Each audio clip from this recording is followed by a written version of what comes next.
Okay guys, and I'm giving a shout out to a brand new channel, or a channel full not that many subscribers, named is Just Because, and he is my relative. This young kid is doing some great videos. Go ahead and subscribe to his channel, so I'll give him a subscription, and also just check his channel out here. The link is given in the description below, so go ahead and subscribe to him.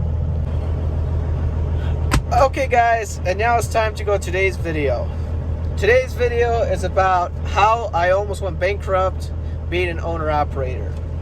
Let's start with the story. I got my CDL in 2019, and I started working for a step-deck company. I worked there for 7 months, and eventually I wanted to find a better opportunity as to being my own boss and owning a truck. I really love the Volvo VTs because they're super rare. I think only 50 of them were ever made, like models, maybe altogether like 100, but in those particular only 50. And I bought it and decided to do drive-in at a drive-in company. It was a 2008 Volvo VT830 that I bought with a D16 motor. Had almost 600 horsepower. Well, it was around 550, but it felt a lot more than 550. I think the guy tuned it or something from wherever they got it. Bought it from Kansas, and I ran 2 trips before I had to do a major repair on the truck. And this is where the fun begins on how I almost went bankrupt. Here's what happened. I ran 2 trips as owner-operator for that company. Ran 2 trips. And it wasn't bad money. I was just still learning the ropes on how to make good money coming out of a truck trip. So I was still learning the ropes. And basically on the second trip, I started hearing knocking noises. On my 3rd trip, I wanted to do a pickup. I thought it was not the engine. I thought it was some kind of breather valve that was making that noise. So I went to do my 3rd trip. And in my 3rd trip, I had electrical issues. Those electrical issues were causing, can't do a regen because I had a TPF filter, and I could not have power or boost because sometimes it would connect, I would have it all, and sometimes it disconnect, it doesn't have it all. And I had oil, so I knew something wasn't right. I took it to the shop, I told them the situation, and they were like, it's going to be around 2 weeks before we can figure out what's going on with your truck, especially the electrical issue. So I was able to lease a truck from the company I was owner-operator at and run like that. When I did a few trips and found out what was wrong with my truck, what ended up happening, my rocker arms were all rusted out, including the camshaft. All rust and pitted. An electrical issue was fixed, but that wouldn't matter what I'm telling you in the farther story.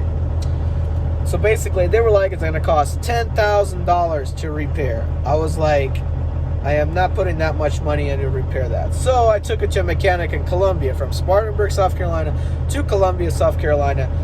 The truck's still drivable, keep in mind. I was able to get loaded. Not loaded. I was able to get it there to the mechanic. He checked it out. He opened the back of the engine, and he found more problems. There was missing teeth in the actual gears in the back. D13 has the gears in the front, which are easy to replace, but the D16 has the gears in the back, which means you either have to take out the whole motor to do it, or you have to take out everything from the inside of the truck out, like all the plastic from where the engine is in the middle by the transmission. So then I was like, if I have to do all that, I may as well just change the whole engine. So guys, let's talk numbers now before I continue.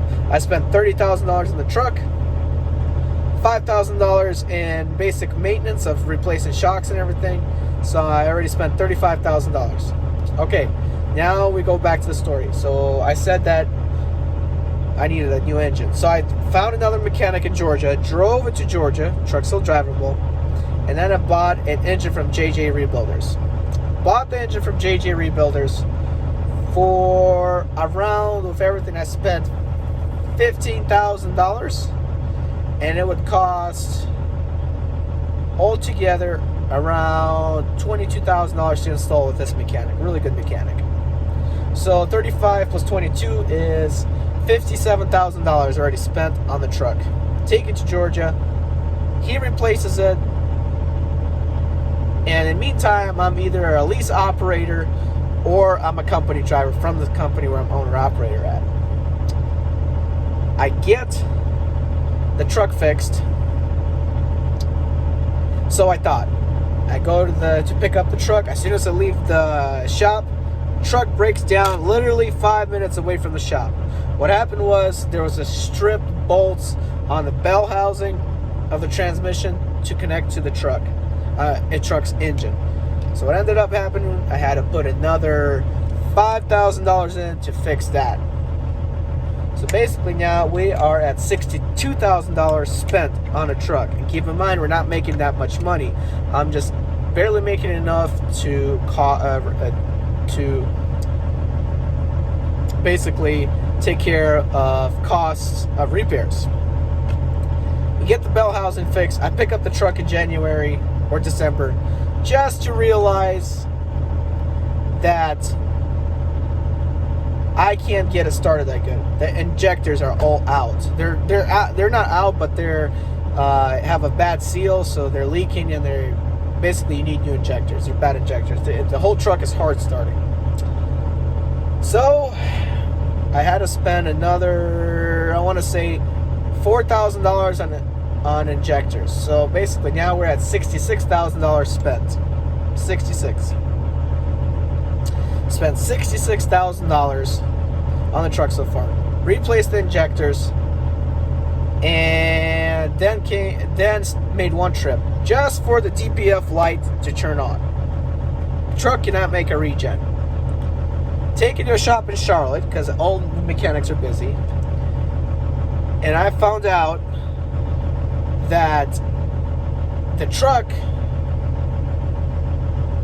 was supposed to be deleted. Basically, JJ Rebuilders sold me a deleted engine without telling me. Basically, had to get all that fixed for another $7,000. So fixed it for another $7,000. So now I'm at $72,000 spent on a truck. Fixed all that, started making trips, and because during the time the truck was in the shop, I was either lease operator or run as a company driver, I was able to pay for most of the repair expenses.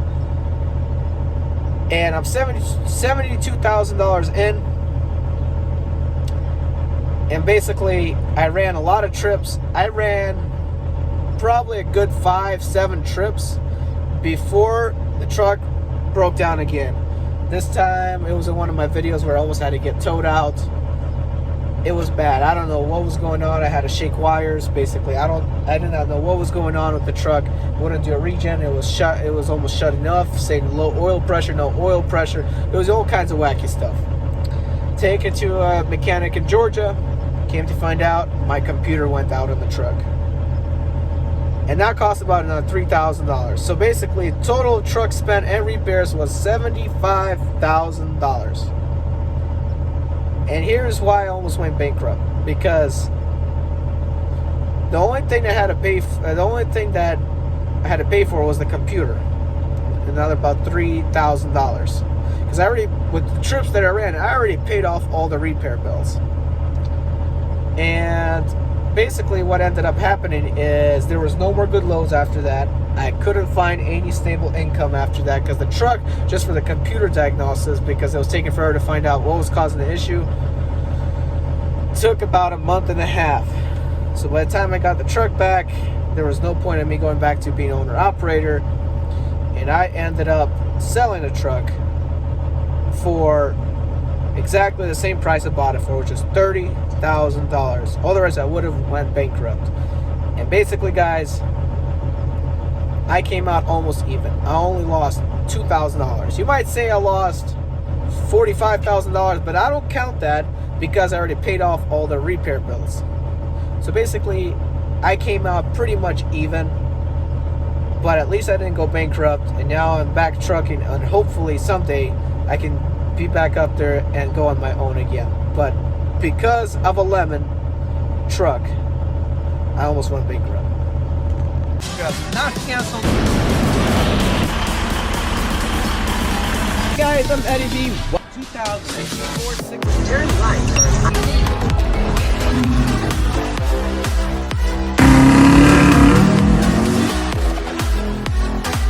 Okay, this particular package